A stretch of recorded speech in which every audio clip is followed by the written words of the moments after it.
What's up, everybody? It's your girl, Q1. And I'm back with Raising Kanan Season 4, Episode 10, Give Me That Weight. We're just going to make this real brief before I start. Make sure you like, comment, and subscribe to my channel. Click the notification bell button so you can be updated on every video that I drop. Also, make sure y'all liking all the videos so I can stay in the algorithm of things. That would be really, really nice. Welcome the new subscribers. I hope y'all like my content. I feel like I'm all over the place with content right now, trying to figure out what I want, but I know I'm also gonna give y'all the last of the Moesha season 1 of Moesha episodes, and I think Monday I'll start giving myself a break. Monday I'll start season 2 of Moesha, so I'll talk about that when I guess I jump into the Moesha episode of it all in the next video. But let's just go ahead and get it started, y'all. I don't know what y'all thought. Let me know what y'all think in the comments about yesterday's episode of Raising Kanan. Like, let me know if y'all liked it. Did it pick up? For me, I felt like it really picked up. I don't know who the writers were in these past couple of episodes, but y'all, it was really good. I was like, okay, so we finally get to meet the infamous Breeze. Y'all know Breeze had a name but never was a face. But also knowing who he was connected to, like I wouldn't have never guessed any of that. So it kind of left us with a shocker. I don't know.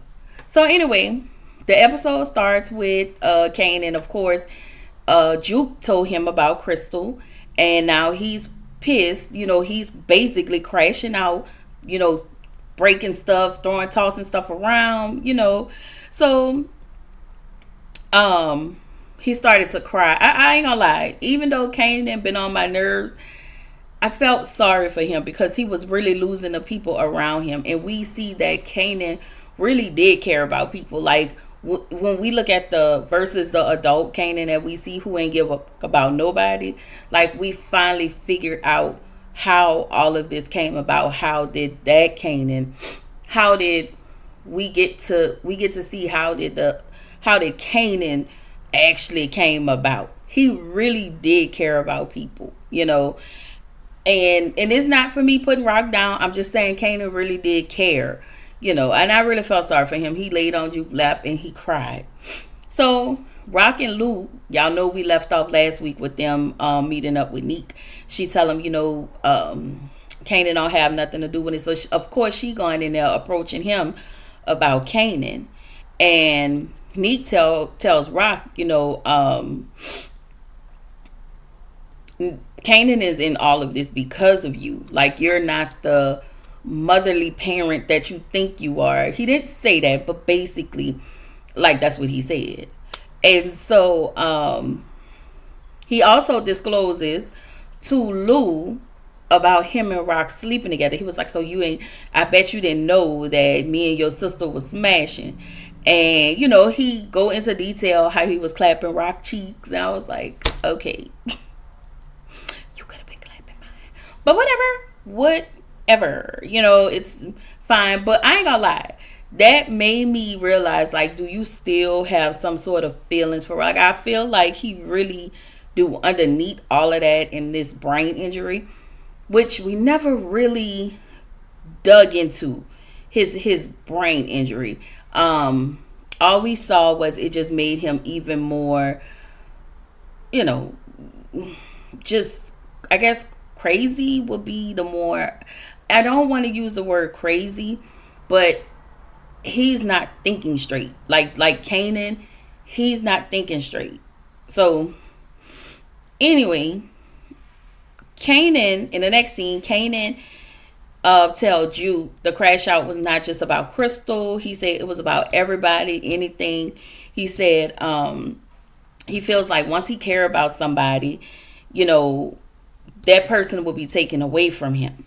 He put all of this on the shoulders of Rock. He tell Juke snapping pops made him plan made it plain, I'm sorry, that Rock took out Fame, D-Wiz, and you know, just like, I'm sorry, that Rock took out Fame, just like she took out D-Wiz, and just like he took out, just like she took out his father, okay? And we're not talking about DEF CON. We talking about Detective Howard. So he also believed how, I don't know, but I really want to know. I'm sorry, before I say that, he also believed that she was behind Crystal and OC. And I just don't see, even though we know she didn't do it, I really want to know, once he find out who was originally, who unalived OC and who was really behind Fame and Crystal, how is he gonna handle that? Like, I don't know. So Juke tell Kanan why would Rock take out Crystal, and that, for Juke, she really doesn't believe Pop or Snap, cause they's real sneaky. Like, Juke said them old mofos always got an angle. She said it'll be just like them to put that in your head about Rock, so they can twist everything around. And that is true. Like, even though she don't have like full proof of them, but she knows they're into something. And Juke, of course, she don't really say much, but she just be thinking. So when she said, I feel like you gotta listen to Juke. So Kanan said nobody needs to put anything in his head about Rock. But Kanan, to me, is angry. He's not really thinking straight. But I will say this. Kanan did say he knows Rock better than anybody else. That is true. However, we kind of not going to act like Rock didn't create this version of Kanan. With the lying and the this and the that. Like, it was like she wanted to do the street life, but you want him to go to school. He saw what you were doing. Rock was more like, do as I say, not as I do. And Kanan was like, no, I'm going to do what you do. And he really started to rebel. So even if she didn't do it, even though it's not her fault and she didn't do it, she created all of this. Her and her husband, or DEFCON, like, they created, all of this. So this is all Kanan and Juke know. So at this point, back over with Neek, I realized Neek just ain't over Rock. Even though this head injury is making him not, the head injury is allowing him to lash out way more than he should, and he's acting unhinged. That, I think that would be the word that we can use for me, unhinged. And so he lied to Rock about Kanan wanting to work with him. Y'all remember he asked Kanan to work with him, and Kanan was like, no, so you can cause this between me and my mother. I'm just saying. So, Rock was just kind of taken aback. And then after that, we get to the next scene with Marvin. Marvin goes to see Stefano. He actually tried to apologize about the situation with Early. Stefano said working with him and Rock was the biggest mistake he ever made. He also said Phil Russo and his guys think they can come after him. That's what Stefano said. At this point, Stefano was just done with those two. He was like, no trucks, no boats, etc., etc. Whatever y'all need, y'all gonna have to get it on y'all own because I'm done with it. I was like, oh, okay. So, Rock tells Lou to find out everything about Pernessa. Y'all once they went to go see Neek, they left. And she was like, find out wherever his family is, and because we need that. So Lou finds out where Pernessa's mom, went to Pernessa's mom's house. And then he found out exactly where Pernessa lived, because y'all know she met her mom over, at the hospital, because her mom was getting that, I think her infusions or something. So it's not infusions, it's called something else. I'm just basic right now. So Kanan visits his grandmother's gravesite actually thought in that clip that I saw that he was visiting Crystal, but he was actually visiting his grandmother's gravesite. He tells his grandmother that basically he don't really want to fool with his mama no more, and I know you see, you might be disappointed, but I just can't. He said too much has happened. And when he said too much has happened, this is where I really understood Kanan. Like, this is where I was like, okay, she may not have done all the things that he's, accusing her of doing, but because everything has happened, the way everything has happened, he doesn't want to deal with her no more. So Rock goes over to the restaurant owner where she was washing her money or what, and her drugs through. He's told Rock was like, "You not done with us." He was like, "Listen, you can do whatever you want to me. You can kill me if you want. It is what it is." She was like, "What about your family?" He was 10 steps ahead of Rock. He was like, "I already sent my entire family back to China." And he also referred to Rock as a Wandon.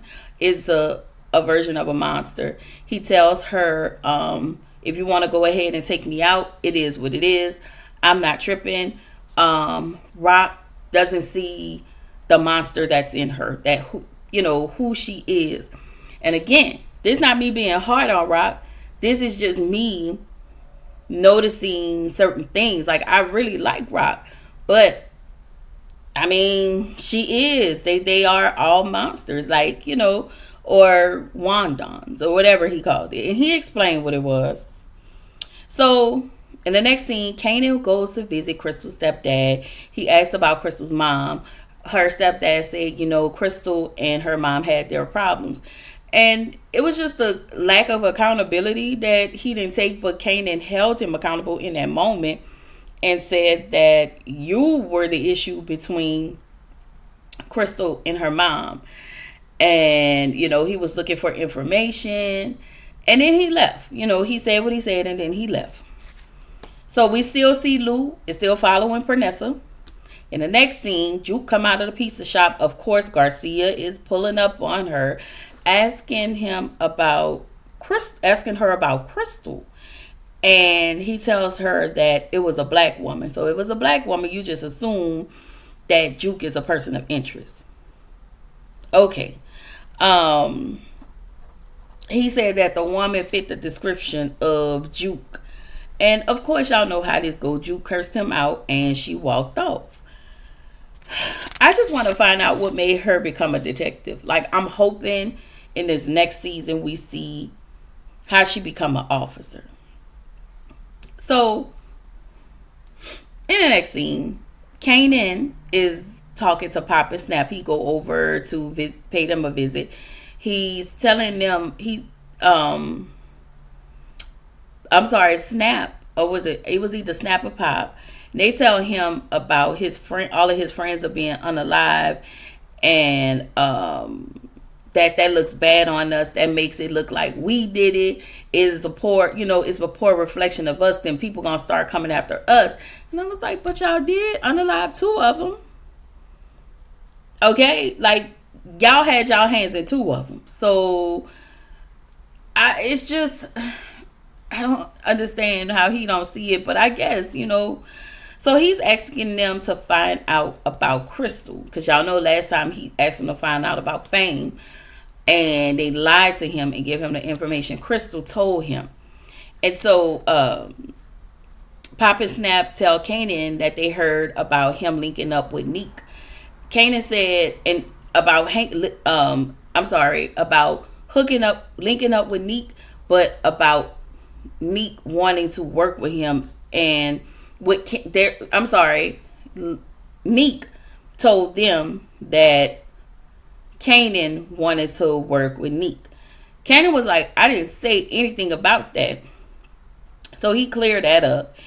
And I just think at this point, when he heard that, I felt like he should have just opened his eyes at that point. Like how did they know that? Like, it just, it's like something ain't clicking. But because he's extremely angry, he can't hear or see anything in a clear. He just his vision is very cloudy at this point. So Snap tells Kanan that it would be a good idea idea for all parties involved to work together. So they want him to work together with Neek. And again, this is just them wanting to take out his mom and his family. They want a bigger piece of, they looking at it as they wanting a bigger piece of the pie with them two working together. They, at this point, I needed Kanan to think about what Juke said when she said, old heads always have an angle. Like, again, when you're in a moment of something, you're not really thinking. But I just felt like that probably should have, that was another thing that should have rung a bell that really didn't. Just like Pop telling him last week what Crystal said. That should have rung a bell to you. Like, you just, it's like he's just missing all of the clues. It's like it's just in his face, but he's missing it because he's upset with his mama. So Snap tell him that they can connect with their nephew relocate, and they say that their nephew relocated to South Jamaica. And they also tell him that DEF CON made them money back in the day, and they give all of this praise and respect up to him about DEF CON. And maybe that could have been a lie. It could have been true, but there is some part of me that feels like that's just them fluffing up some more stuff. They have fluffed up everything to the point where his vision is so cloudy that he feels that he's like, they're not lying to him when they're twisting everything, including Neek. So Neek goes to see Sal's wife. He tells her, Phil told him to sit tight. It wasn't really much to this part, but Sal did tell Neek that she was gonna go to Phil and Tara knew holding him, tell him off or whatever about how he's, treating people. I mean, the people that work for him, and she wanted to protect. She tells Neek, I'm doing this so I can protect your family, you and your family, because nobody protected me and my family when they took out my husband. So early is at a hotel room, because at this point, I think he's running from Marvin. And then we get a knock on the door, and I think it was somebody he knew. But of course, it's Marvin, and Marvin took out early, as well as whoever this person was, whoever the bystander was, took him out as well. So Rock meets with Juke at the diner. She tells Rock, I'm here to meet you because of Kanan and everything that has happened in between. So Juke is asking Rock, like, did you have anything to do with Fame or Crystal? And in that moment, just looking at Rock, she didn't do it. She was like, why would I do that? Like, I just would never do that. And at this point, because everything is happening, Juke is low-key starting to doubt. She, not low-key, but Juke is doubting Rock. And I think a part of her doubts Rock, but I also think that other part of her really believed that Rock didn't do this. And this is when Juke finally let Rock know, no, Rock was offended. She was really offended by what Juke said. And she was like, you're going to have to back them words up. You're not a little girl no more. And when she said that to Juke, Juke was like, no, I'm not a little girl. I ain't going to lie. Juke kind of checked Rock. And I was here for it. Like, I feel like in that moment, Rock gained so much more respect for Juke.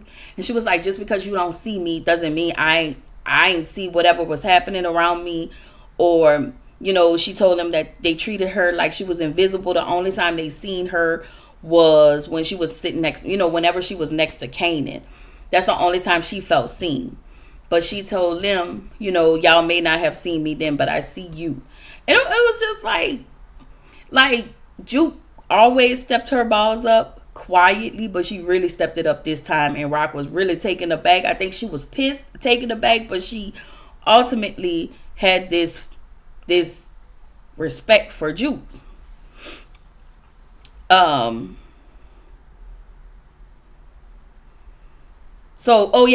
Rock also told Juke that she was just like Marvin. And Juke said, I'd rather be like Marvin than to be like you. And she got up and she left. So this the one we didn't see coming. Phil and Stefano met up. Phil was the one who took out Um. Oh, Phil was the one who went to Stefano to get rid of Sal. So what Stefano did used Rock and Marvin to get rid of Sal. So Rock and I want to say Neek, well, not really Neek, but so there can be a problem amongst the people in Queens, and I want to say in another area, so there can be some type of issue with that. I didn't know they set that. I would have never thought that they set that up. I thought this was all Stefano. Phil claims, he's gonna pull out of Queens, and he embraced Stefano, hugged him, and then he stabbed him. I was like, oh wow. And then we do find out that Sal's wife went to go pay Phil a visit, and told him about himself and yada yada yada. So Kanan and Lou talk. Kanan is pissed off at Lou because he started working with Rock again. Lou look at it like we family. That's my big sister. Kanan was like, but look all the stuff she put you through. And I think at this point, Kanan just want Rock to be alone. He doesn't want people to be behind her. He wants her to be alone. He doesn't, he don't listen to reason when it comes to Juke. So, Lou was like, listen, Neek is trying to, he was like, you trying to work with Neek. Kanan was like, no, I'm not trying to work with him. And, she think, and then Kanan tells Lou, like, Rock was the one that took out Fame. And Lou was like, where did you get that from? And he was like, don't worry about that. And as Lou told him, Neek trying to take us out, trying to take all of us out. That includes you. So Kanan was like, he looking at everybody. He looking at her and everybody else, but not me. It was like he just excused himself out of everything that's going on because Neek only want Rock. So Lou tells Fame, your grandmother asked me and Marvin to unalive her because she was in so much pain, and we couldn't do it. We couldn't do it because we would think, we don't know how it would have affected us in the long run, and we didn't want to have that on our back. We didn't want to carry that on our back. So then he tells her, they talk about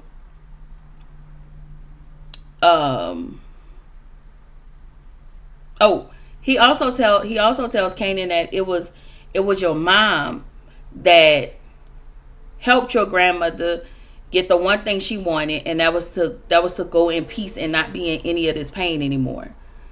So he said Rock basically is more of a nigga than any other nigga, which that is true. That's true. So y'all remember the manager from Butter met up with Juke and Aisha just to check on them about Crystal. At this point, Juke is checked out, and the manager was, I forgot her name, y'all forgive me, and she was like, Juke, are you okay? You're somewhere else. She notices how Juke is checked out. Juke was like, I'm cool. It is what it is, And then Marvin, in the next scene, he tells Rock about him meeting with Stefano and what happened, how Stefano doesn't want to have anything to do with them anymore. They get into it, words they exchange. She doesn't trust Marvin at this point. Rock tells Marvin he's crooked. Like, at this point, I think that Rock feels like she has everything on her shoulders. Her son mad at her. We got all these people dropping, people blaming me. This person want to unalive me. I'm losing product. I don't have product. I have a connect, but now I don't have a way to get the product. So Rock just like all the way stressed out. So in the next scene, Aisha and Juke sleep together or whatever. Meanwhile, Aisha still have a whole boyfriend. I said, girl, whatever, Aisha. Like, can we just send her back to Spelman? Like, whatever. So, she tells Juke, hey, you should come with me. Juke point blank was like, listen, this is where I'm supposed to be. She said, at first she goes into this she says that, her and her dad didn't get along, and they do now. So she feels like, I don't want to leave my dad. He needs me. I mean, I guess everybody else, but she said right now she's just all about her and her dad. And then when she said that, it was odd, because then I was like, well, maybe this is Marvin's out. I don't know. And she said she didn't want to leave him, so she's staying right there. Anyway, Kanan meet with Pop and Snap, and we finally meet Branford, aka Breeze. Y'all know they talked about Breeze in the original Power. Breeze is the person who Kanan was working for. So Marvin and Juke talk. Juke's making her bed. Marvin coming there and talk to her. He was like, I sound like you had company. I came in late last night. He was like, yeah. She told him Aisha was there. He was like, cool. She tells him she met with Rock and asks if Rock had something to do with Fame and Crystal. Marvin, as pissed off as Marvin was at her, Marvin knows her. Marvin and know Rock, and they know Rock wouldn't do nothing like that. And so Marvin tells Juke that she didn't have anything to do with Fame or Crystal. She wouldn't do that. Like, I might be mad at my sister, but I'ma still vouch for my sister. So over in the next scene, Pop and Snap tell Kanan, and Breeze that this was just an introduction. Breeze was like, what about the other person I'm supposed to meet with? And they was telling him Neek, but they kind of bypassed it and was like, we'll introduce y'all again. Kanan could have took this moment and be like, what the hell? So Phil told Neek, he stabbed Stefano. He didn't say it in those words, but he said it, because Neek now want to just crash out and just shoot everybody and destroy everything Rock have. He really want to come at Rock. So Phil was like, I'm not tripping, do you? Gave him the word, and that's where we at with it. Lou pulled up on Pernessa and her son, put them in a car for leverage, and Juke and Kanan in the next scene, she tell him he don't know if it was Rock, and Kanan believed it was. He snapped at Juke and said, if you not with me, you against me, because he feels like if I believe Rock did it, you should believe Rock did it. So Neek and his crew setting everything on fire, all of Rock's hot spots, shooting up, her people and all of that. And then in the next scene, the last scene, Kanan goes to Rock with a gun, ask her, what she do to Crystal. Kanan is so blinded by rage. Before that, when we hear the episode went off and we heard a gunshot. So I don't know. I don't know if he unalive Rock. Don't know if, we don't know if he unalive Rock or not. And that's what we need to find out next season, which is probably, I want to say that's what next season is, the last season of Raising Kanan. Other than that, this episode started off slow. This season started off slow, but it ended pretty good. So, kudos to them. I will check y'all in the next video. Bye.